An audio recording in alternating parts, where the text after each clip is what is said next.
ஆனா நம்ம இந்த படத்தோட ஸ்டார்டிங்ல ஒரு பாட்டி உட்காந்து கதை சொல்லிட்டு இருக்காங்க. என்னுடைய முப்பாட்டர் சொல்றத நீங்க வந்து உங்களோட குழந்தைகளுக்கெல்லாம் சொல்லுங்கன்னு சொல்லி, அதே டைம் இருக்க சைமல்டேனியஸா ஹீரோவும் இன்னொருத்தரும் இந்த கோயிலுக்கு ராணி வராங்களாமா. இந்த கோயிலுக்குள்ள நம்ம ஹீரோ அவங்க மற்ற சாதிக்காரங்களுக்குலாம் பார்த்தீங்கன்னா அலோட் கிடையாது. அதில் பெரிய பெரியவங்க மட்டும் தான் பார்த்தீங்கன்னா உள்ள போவாங்க. பட் நம்ம ஹீரோ நம்ம எப்படியாவது போய் ராணியை பார்த்துட்டு வந்துடலாம் யாருக்கும் தெரியாம. ராணி நம்ம ஃபர்ஸ்ட் டைம் பார்க்க போறோம்னு சொல்லி ஹீரோவும் இப்போ ஒருத்தையும் உள்ள போறாரு ராணியை பார்க்கறதுக்கு. அப்படி பார்க்க போறவங்கள ராணி கூட இருக்கிறவங்க பார்த்துடுறாங்க. அவங்கள புடிங்கடான்னு சொல்ல அவங்க கூட வேல்மதின்னு ஒருத்தவங்க இருப்பாங்க. அவங்க தான் ஹீரோயின். ஹீரோயின் வந்து அவங்களை காப்பாற்றி வெளியே விட்டுறாங்க. இதனால ஹீரோயினுக்கே பார்த்தீங்கன்னா பிரச்சனையா மாறுது. ஹீரோயினுக்கும் எல்லாருமே கோயிலுக்குள்ள வரணுங்கிறது தான் ஆசையா இருக்கும். ஆனால் ஹீரோயினோட சித்தப்பாவுக்கு இதெல்லாம் பிடிக்காது. ஹீரோயினோட சித்தப்பா தான் பார்த்தீங்கன்னா ஹீரோயினோட அப்பாவையும் பார்த்தீங்கன்னா கொண்டிருப்பாரு. பட் ஆனால் இது ஹீரோயினுக்கும் தெரியும். ஹீரோயினால எதுவுமே பண்ண முடியாது. ஹீரோட அண்ணன் விடுதலை போராட்டத்தில் இருப்பாரு. ஹீரோவோட அண்ணனுக்கு வந்து பார்த்தீங்கன்னா இப்போ அந்த மக்களை வந்து பார்த்தீங்கன்னா விடுவிக்கணும் இவங்ககிட்ட இருந்து இந்த மாதிரி அடிமைப்படுத்தக்கூடாது அப்படிங்கிறத பார்த்தீங்கன்னா இருப்பாரு. ஹீரோக்கு வந்து பார்த்தீங்கன்னா அவங்க வந்து என்னதான் அடிமைப்படுத்திருந்தோம் பிரிட்டிஷ்காரங்க அவங்க நமக்கு ரெஸ்பெக்ட் கொடுக்குறாங்க. அது முக்கியமா ஹீரோ நினைப்பாரு. அதனால ஹீரோ போய் ஆர்மியில ஜாயின் பண்ணிடுவாரு. ஹீரோ ஆர்மியில் ஜாயின் பண்ணும்போது அவருக்கு 2 ஃப்ரெண்ட்ஸ் கிடைக்கிறாங்க. அவங்கெல்லாம் பார்த்தீங்கன்னா ஆர்மி ட்ரைனிங்கை முடிச்சோட்டியும் ஹீரோக்கு வந்து பார்த்தீங்கன்னா ஈசன்கிற ஒரு பேர் இருக்கும். பட் ஆனால் இவங்களுக்கு வந்து பார்த்தீங்கன்னா புதுசாக ஒரு பேரும் கொடுப்பாங்க. அப்படிதான் பார்த்தீங்கன்னா ஹீரோக்கு மில்லருங்கிற ஒரு பேர் கொடுத்துருப்பாங்க. அவரும் பார்த்தீங்கன்னா ஒவ்வொரு மில்லராக சொல்லி பார்ப்பாரு அடமொழி வச்சு. பட் ஆனால் கடைசியாக கேப்டன் மில்லர் ஃபிட் ஆகுது. ஸோ இவங்க ட்ரைனிங்லாம் முடிஞ்சுட்டு ஒரு நாள் பார்த்தீங்கன்னா இவங்க வந்து ஒரு மிஷினுக்காக கூப்பிட்டு போகிறாங்க அசைன்மெண்ட்டுக்காக. அங்கே போனால் இவங்களோட மக்களையே பார்த்தீங்கன்னா சொல்கிறாங்க. இவங்கள ஹீரோக்கு பார்த்தீங்கன்னா சுடுறதுக்கு சுத்தமாக மனசே இல்லை. இருந்தாலும் அவர் அந்த பிரிட்டிஷ்கார ஃபயர்னு சொல்லும்போது எல்லாத்தையும் பார்த்தீங்கன்னா சுட்டு தள்ளிடுறாங்க. அந்த விடுதலை போராட்டத்துக்காக இருந்தவங்க எல்லாத்தையுமே. ஹீரோ வந்து அப்புறமேட்டு பக்கத்தில் போய் பார்த்த வட்டியும் பார்த்தீங்கன்னா எல்லாருமே செத்து கிடப்பாங்க.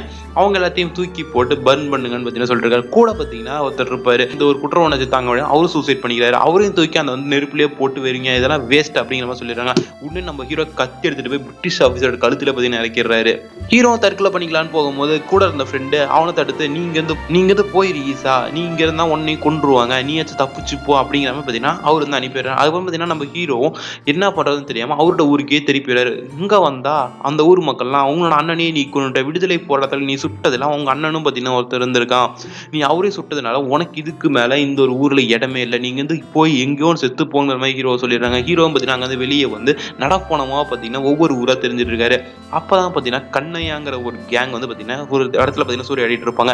இவங்களோட வேலை என்னன்னா இவங்க திருடுறதுல பாதி காசு வந்து மக்கள் இயக்கத்தை அதாவது பார்த்தீங்கன்னா விடுதலை இயக்கத்துக்காக கொண்டு போய் கொடுத்துருவாங்க. அங்கதான் பார்த்தீங்கன்னா வேல்மதியும் கூட இருப்பாங்க. அந்த கதை என்னன்னு சொல்லி பார்க்கலாம்.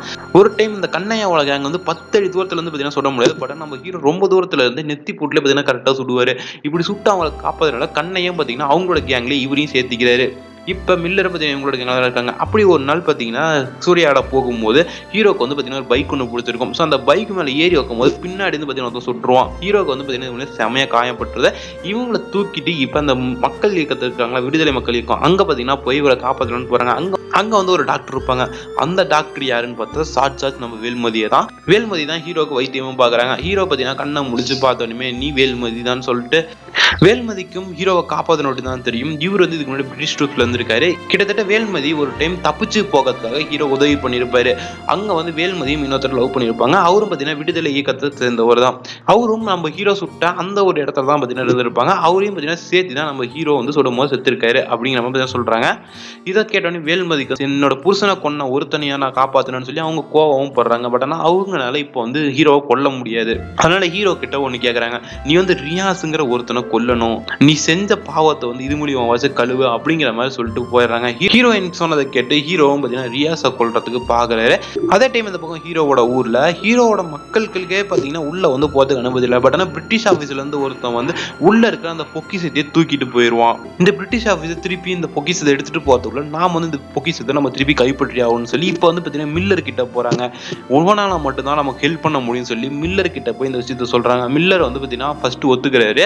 பட் ஆனால் இந்த பக்கம் இந்த ஹீரோயினோட சித்தப்பா இந்த பொக்கிஷன் நம்ம கைக்கு வந்துட்டு மில்லரும் அவங்களோட கேங்க சேர்ந்து எல்லாத்தையுமே கொன்றுங்கிற மாதிரி ஒரு பிளான் போடுறாரு. இதெல்லாம் மில்லருக்கும் பார்த்தீங்கன்னா ஒரு கட்டத்தில் தெரியும். பட் ஆனால் பார்த்தீங்கன்னா மில்லர் போய் அந்த பொக்கிஷத்தை வந்து பார்த்தீங்கன்னா எடுத்துருவாரு. ஸோ பொக்கிஷத்தை எடுத்த உடனே அவர் வந்து இங்கே வந்து சிலியோன் அப்படிங்கிற பார்த்தீங்கன்னா ஒரு இடத்துக்கு கிளம்பிடுவாரு. அந்த கண்ணையாக்கு வந்து பார்த்தீங்கன்னா இதெல்லாம் தெரிஞ்சும் ஆனால் மில்லர்கிட்ட பார்த்தீங்கன்னா சொல்லியிருக்க மாட்டாரு. நம்ம என்னதான் இருந்தாலும் மில்லர்கிட்ட சொல்லி இருக்கணும் அப்படின்னு சொல்லி கண்ணையா சொல்ல இப்போ ஹீரோவோட ஊரை காப்பாற்றுறதுக்காக கண்ணையாலாம் ஒரு பக்கம் பார்த்தீங்கன்னா போயிட்டு இருக்காங்க. அதில் பார்த்தீங்கன்னா ஹீரோயினும் இருக்காங்க. இருக்காங்க. ஹீரோயின்ட்ட வந்து பார்த்தீங்கன்னா உண்மையெல்லாம் ஃபர்ஸ்ட் ஹீரோ கூட ஒருத்தர் இருந்திருப்பார்ல. ஸோ ஈசனா இருக்கும்போது அந்த ஊர்ல அவங்கள வந்து பார்த்தீங்கன்னா உங்கள காப்பாத்துனது அவர்தான். உங்கள காப்பாத்தி அவர் தான் வெளிய விட்டாரு. நான் பார்த்த ஈசன் இப்ப கிடையாது. இப்போ ஒரு மில்லரா வேற மாரி இருக்காரு. அப்படிங்கிற மாரி பார்த்தீங்கன்னா சொல்லி முடிக்கிறாரு. இத கேட்டோனே ஹீரோயினும் பார்த்தீங்கன்னா கொஞ்சம் லைட்டா ஃபீல் பண்றாய்ங்க. இப்போ இந்த விஷயம்லாம் மில்லருக்கு தெரிய வருது. அவரு பார்த்தீங்கன்னா தனுஷ்கோடி பக்கமா போயிருப்பாரு. ஸோ தனுஷ்கோடி போறது எப்படி பிரிட்டிஷ் ஆஃபீஸருக்கு தெரியும்னா, ஸோ பிரிட்டிஷ் ஆஃபீஸர் ஆல்ரெடி இந்த கண்ணையாங்கிற ஒருத்தர ஃபர்ஸ்ட்டே புடிச்சு வச்சிருப்பாங்க. அவரு தான் பார்த்தீங்கன்னா இந்த கதையெல்லாம் சொல்லியிருப்பாரு. இந்த கண்ணையா ஏன் பிரிட்டிஷ் ஆஃபீஸர்கிட்ட போய் இந்த உண்மையெல்லாம் சொன்னாருன்னா, ஏன்னா இந்த நம்ம ஹீரோ இருக்கிற அந்த ஒரு இடத்துல இருக்கிற எல்லா மக்களையுமே ஒரு 1/2 மணி நேரத்துக்கு ஒருத்தர் பார்த்தீங்கன்னா சுட்டுக்கிட்டே இருப்பான் அந்த பிரிட்டிஷ் ஆஃபீஸர். மில்லர் இருக்கிற இடத்த சொன்னா மட்டும் அவங்கள உயிரோட விடுவேன்னு சொல்லி. அப்பதான் கண்ணையா வந்து இதுக்கு மேல விட்டா அவன் எல்லாத்தையுமே கொன்றுவான்னு சொல்லி கண்ணையாவே நேர்ல போய் நின்னு இவன் வந்து இங்க தான் போயிருக்காங்க மாதிரி சொல்லிடுவாங்க. ஹீரோ வந்து அங்க வந்து அந்த பொக்கிஷத்தை ஓபன் பண்ணி பாக்குறாரு. அப்படியே பார்த்தீங்கன்னா அவங்க பாட்டி சொன்ன கதை பார்த்தீங்கன்னா ஞாபகம் வருது. இந்த கோயில்ல இருக்கிற சாமி ஒவ்வொரு வருஷமும் இல்லைன்னா இந்த மக்களுக்கு ஏதாவது ஆபத்து வரும்போது வெளியே வந்துட்டு போவாராம் அப்படிங்கிற மாதிரிலாம் சொல்ல அப்படியே பார்த்தீங்கன்னா அந்த வந்து பெட்டியை பார்த்தீங்கன்னா க்ளோஸ் பண்ணிடுறாரு. க்ளோஸ் பண்ணிட்டு இப்போ வந்து பார்த்தீங்கன்னா அந்த ஊருக்குள்ள வந்து பிரச்சனை ஆகலாம் பார்த்தீங்கன்னா இவருக்கு தெரிய வருது. இவரு உடனே அங்கிருந்து கிளம்பி ஒரு கூட்டத்தை அதை பார்த்தீங்கன்னா ஒரு சில கன்ஸ் எல்லாம் எடுத்துட்டு வருவாரு. ஸோ வந்த உடனே பார்த்தீங்கன்னா அங்க இருக்கிற பிரிட்டிஷ் ட்ரூப்ஸ் எல்லாமே பார்த்தீங்கன்னா அடிச்சு நொறுக்குவாரு. அப்படி அடிச்சு நொறுக்கிட்டு கடைசியா பார்த்தீங்கன்னா ஒரு சில பேர்த்த மட்டும் பிடிச்சி வச்சிருப்பாங்க. இதுல நம்ம ஆளுங்க மட்டும் வெளியே போங்க, அதாவது இந்தியர்கள் மட்டும் வெளியே போயிருங்க அப்படின்னு சொல்லிட்டு பிரிட்டிஷ் ஆஃபீஸர் எல்லாத்தையும் பார்த்தீங்கன்னா அப்படியே கொன்றுவாரு. ஐ எம் த டெவில்னு சொல்லிட்டு. அதே மாதிரி இந்த பக்கம் தன்னோட மக்களை கொண்ட பிரிட்டிஷ் ஆஃபீஸர் வந்து பார்த்தீங்கன்னா அப்படியே வெடி வச்சு பார்த்தீங்கன்னா துரத்தி விடுவாரு. இப்போ வாங்கலாம்னு சொல்ல அந்த பிரிட்டிஷ் ஆஃபீஸர் அப்படியே பார்த்தீங்கன்னா திருச்சி அங்க வந்து பார்த்தீங்கன்னா ஓடிடுவான். ஸோ மீதி இருக்கிற அந்த இந்தியன் சோல்ஜர் ட்ரூப்ஸ்ல இருக்கிறவங்க சொல்லுவாங்க, ஸோ கிட்டத்தட்ட அவன் 700 சோல்ஜர்ஸை கூட்டு வர போறான். நம்ம கிட்ட அவனை சமாளிக்கிற அளவுக்கு வீரர்களும் கிடையாது. எப்படி நம்ம அவனை சமாளிக்க போறோம், மில்லர் வந்து வரட்டும் அப்படிங்கிற மாதிரி பார்த்தீங்கன்னா சொல்லிட்டு போயிடுவாரு. அவர் ஹீரோ சண்டை போறதுக்கு இடத்துக்கு முன்னாடி மக்கள் எல்லாம் சேஃப் பண்ணி ஆகணும் அப்படிங்கிற மாதிரி சொல்லும் போது ஹீரோயின் வந்து இந்த கோயிலுக்குள்ள மக்கள் எல்லாம் கூட்டு போயிட்டு அவங்களாம் அங்க சேஃபா இருப்பாங்கன்னு சொல்ல, பட் ஆனா கோயிலுக்குள்ள ஹீரோயினோட சித்தப்பா விட மாட்டாங்க. ஆனா ஹீரோயினோட சித்தப்பாவோட பையன் இருந்துட்டு என்னோட போனதை தாண்டி தாண்டா நீங்க உள்ள போகணும் அப்படிங்கிற மாதிரி சொல்ல, அந்த சண்டையில ஹீரோயினோட சித்தப்பாவோட பையனை வந்து ஹீரோ வந்து பாத்தீங்கன்னா பிடிச்சி நெத்தி அதை பாத்தீங்கன்னா கன் பாயிண்ட்ல நிறுத்திடுறாரு. இந்த பக்கம் ஹீரோயின் வந்து உள்ள சித்தப்பாவையும் பாத்தீங்கன்னா கொண்டாடுறாங்க. இப்ப இவங்க 2 பேரையும் கொண்டதுனால மக்கள் எல்லாம் பாத்தீங்கன்னா சேஃபா உள்ள பாத்தீங்கன்னா கொண்டு போயிடுறாங்க. இப்போ இந்த பக்கம் பிரிட்டிஷுக்கும் மில்லருக்கும் பாத்தீங்கன்னா செம்மையா சண்டை போயிட்டு இருக்கு. அந்த சண்டையில ஒரு கட்டத்துல இப்பதான் பாத்தீங்கன்னா ஹீரோவோட ஃப்ரெண்டா ட்ரூப்ஸ்ல சேரும் போது ஒருத்தர் இருப்பார்ல, அவரை பாத்தீங்கன்னா இப்ப வராரு. அவரும் பாத்தீங்கன்னா பிரிட்டிஷ் சோல்ஜர்ஸ் எல்லாம் கொண்டுட்டு நம்ம ஹீரோ பக்கமே வந்து நின்னுறாரு. அட் ஃபைனலி ஹீரோவோட அண்ணனும் வந்துடுறாரு. ஹீரோட அண்ணனும் பாத்தீங்கன்னா சாகல. அவரும் பாத்தீங்கன்னா இந்த விடுதலைக்காக பாத்தீங்கன்னா போராடுறாங்களா, ஸோ அவங்களோட ட்ரூப்ஸ்லேயே தான் பாத்தீங்கன்னா இருக்காரு. அவரும் பாத்தீங்கன்னா ஒரு முக்கியமான பதவியா இருக்காரு. இப்ப அவரும் பாத்தீங்கன்னா ஒரு பெரிய கை தான். ஸோ இவரும் வந்து பாத்தீங்கன்னா இவங்களோட சேர்ந்து போராடுறாரு. ஸோ இப்போ மொத்தத்துல இவங்க 3 பேரும் சேர்ந்து மக்களை வந்து பாத்தீங்கன்னா சேவ் பண்ணிடுறாங்க. மக்கள் இப்போ பாத்தீங்கன்னா உள்ள போனதுல ஒரு வந்து பெரிய ஒருத்தர் இருப்பார். அவரு வந்து பாத்தீங்கன்னா அந்த ஒரு பொக்கிஷத்தை ஓபன் பண்ணி பார்க்கும்போது சாட் நம்ம ஹீரோவோட முகமே தான் பாத்தீங்கன்னா அந்த ஒரு சிலையிலையும் இருக்கும்.